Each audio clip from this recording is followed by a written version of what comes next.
अच्छा तहमीना, ये अहमद जावेद के कत्ल का क्या सारा मामला है, क्या इन्फॉर्मेशन सामने आ रही है इस हवाले से भी? बिल्कुल, ये भी आपने ठीक कहा। अहमद जावेद का जो इस टाइम सोशल मीडिया पर हैप क्रिएट किए हुए है। बहुत हाँ। ज्यादा है। अच्छा, हम अक्सर औकात देखते हैं कि लड़ाई जब होती है तो दोनों साइडों की जो पावर है, जो वेट है, वो कितना का है।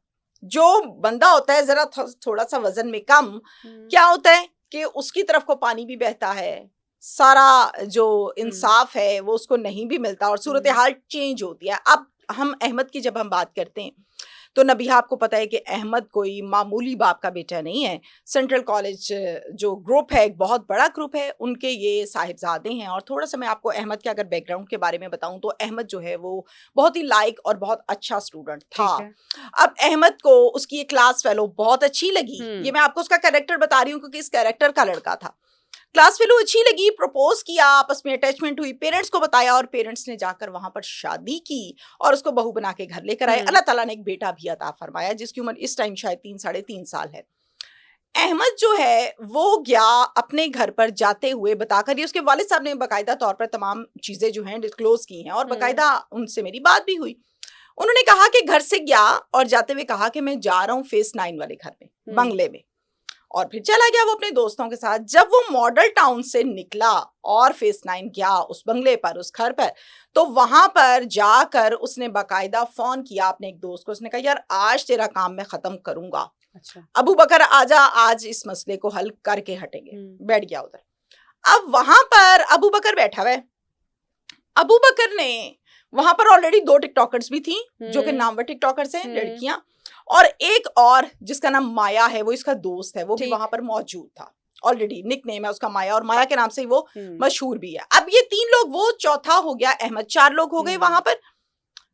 अहमद ने फोन किया अबू बकर को कि यार आजा, आज तेरा जो मसला है उसको मैं आज हल कर दूंगा, तुम पहुंचो।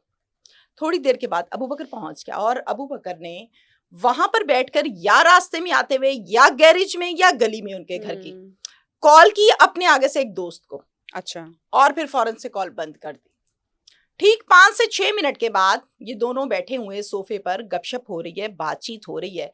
तो अबू बकर ने कहा कि अहमद, बाहर कोई मेहमान आया है, जाओ जरा किसी बंदे को बाहर भेजो, वो उसको लेकर अंदर आए। उसने कहा यार कौन आया, मैंने तुम्हें बुलाया था, तुमने आगे से किसको बुला लिया? तो इसने कहा अच्छा चलो ये बातें तो बाद में होती रहेंगी, लेकिन फिलहाल वो गेट पर खड़ा है, किसी को भेजो, उसको लेकर आए, बाकी हम अपनी बातें जो है वो बाद में करते रहेंगे। बाहर कोई नहीं गया और इतने में वो शख्स जिसका नाम, वो अंदर आया अपने 5 से 6 गार्ड्स के साथ, और गार्ड्स जो हैं उनके हाथों में बड़ी बड़ी। जब रूम में आ गया तो ये बात बहुत बुरी लगी अहमद को। अहमद कहा ये क्या तरीकाकार है भाई, के और गार्ड्स और ये सब कुछ हमने बचपन से देखा है, हमारे पास खुद पैसा, गार्ड्स, ये बहुत कुछ है, लेकिन हम अपनी पर्सनल गैदरिंग्स में इन चीजों को अलाउ नहीं करते। तो ये हमारी पर्सनल गैदरिंग है, तो तुम लोग जरा कमरे से बाहर निकलो। इस पर उसको गुस्सा आया। मामला शुरू यहाँ से हुआ, झगड़े का आगाज ये पॉइंट था। वो बाहर नहीं गए। इतने में ये लोग आपस में तल कलामी पर आ गए। तल कलामी के दौरान जो माया था, इसका दोस्त असद बट, यस, उसने क्या किया, उसने उसके गार्ड्स को पकड़ा और गैरेज में ले गया, और गैरेज में ले जाकर ये कहा कि आप लोग यहाँ पे खड़े हो, अब आप लोगों ने अंदर नहीं है। देखिए घर उसका है, गैदरिंग उसकी है, इनवाइट उसने किया, तो हम कैसे किसी के घर में जाके अपनी मर्जी से उसके घर घुस सकते हैं? ये झगड़ा चल रहा है, चल रहा है, चल रहा है। ये कौन होता है भाई हमें मना करने वाला या अंदर ना आने वाला? मेरे गार्ड्स की इज्जत ना करने का मतलब है कि मेरी इज्जत नहीं की। झगड़ा शुरू हो गया। अहमद कह रहा है ये बाहर बहुत शोर शराबा हुआ है। फौरन से गुस्से में कमरे से बाहर निकला, गैरेज में आ गया। गैरेज में आके देखा झगड़ा और ये और वो ये सब कुछ हो रहा है। अंधाधुंध फायरिंग करनी शुरू कर दी। फौरन से अपनी डबल कैबिन गाड़ी में से निकाली और ठा ठा ठा अहमद को लगी और अहमद गिर गया जमीन पर। ओके, गार्ड्स वहां से फौरन बाहर निकले और फिर हवाई फायरिंग यूं घूमते घूमते काफी सोशल मीडिया पर भी वायरल हुई। बिल्कुल। अब वो जो गोलियां यूं करके उसने गोल गोल चलाई हैं, इस दौरान एक ड्राइवर और है, वो भी वहां पर इंजर्ड हुआ, जो कि माया का ड्राइवर था। सही, राइट।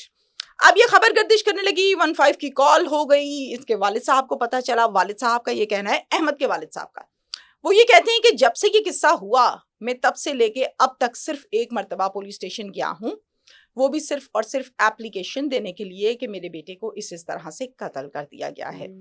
अब खबरें ये गर्दिश करती हैं नबिहा सोशल मीडिया पर कि वहां पर शायद कोई पार्टी हो रही थी, वो वजह बनी है इस अच्छा। या शायद कोई लड़की थी वहां पर, वो वजह बनी है। लड़की का नाम असल जब मामला सामने अभी भी ने बिल्कुल आ गया है, असल आ मामला गया, मैं आपको बिल्कुल क्लियर ठीक है। बताती हूँ। असल मामला देखें, मैं बात करती हूँ हमेशा कानून की। कानून हमें ये इजाजत नहीं देता कि अगर कोई पार्टी भी हो रही है तो कर दें। कानून हमें ये इजाजत भी नहीं देता कि कोई लड़की का मामला, फॉर एग्जाम्पल, कानून को तो आपने अपने हाथ में लेना ही नहीं है, लेना ही नहीं व्हाटएवर है। The situation is. बिल्कुल। ठीक है, अब मर्डर की तो कोई जस्टिफिकेशन है ही नहीं, ठीक है करेक्ट। जी।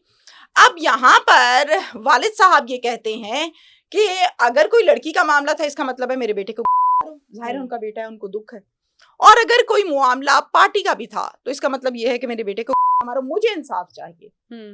उनसे पूछा, सहाफियों ने भी, मैंने भी सवाल किया कि आपने अभी तक पुलिस से ये बात पूछी है कि मेरे बेटे के कातिल किधर है? कहते हैं कि बिल्कुल पुलिस का ये कहना है कि कुछ को हमने गिरफ्तार कर लिए और कुछ जो हैं वो अभी तक जमानत पर हैं, हम पहुंचे नहीं उनके पास। सवाल ये किया कि जिनको गिरफ्तार किया है उनके नाम बता दें। कोई लंबा चौड़ा गैदरिंग 200-250 बंदे की तो है नहीं, तो उन्होंने कहा कि पुलिस ने नाम अभी नहीं दिए। तो ये कबल इस वक्त होगा अगर मैं ये कहूं कि गार्ड पकड़ लिया है। सब कुछ ऑन रिकॉर्ड मौजूद है तो उसके ऊपर तो कोई इतनी बहस आप समझती हैं कि बनती है? फुटेजेस मौजूद हैं बहुत, अंदर आने जाने की, बाहर की, गार्ड्स की फायरिंग करने की, तो इसके ऊपर जवाब अभी तक पुलिस को तो फिर एक्शन लिया जाना चाहिए।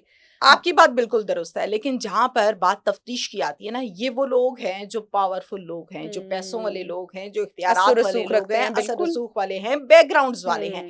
इनमें जब नाम को ओपन कर दिया जाता है तो फिर बहुत से मजीद मसाइल जन्म लेते हैं, तफ्तीश मुतासिर होती है, इसलिए पुलिस और वैसे भी पाकिस्तान है, यहाँ पर इंसाफ जो है वो जरा मिलते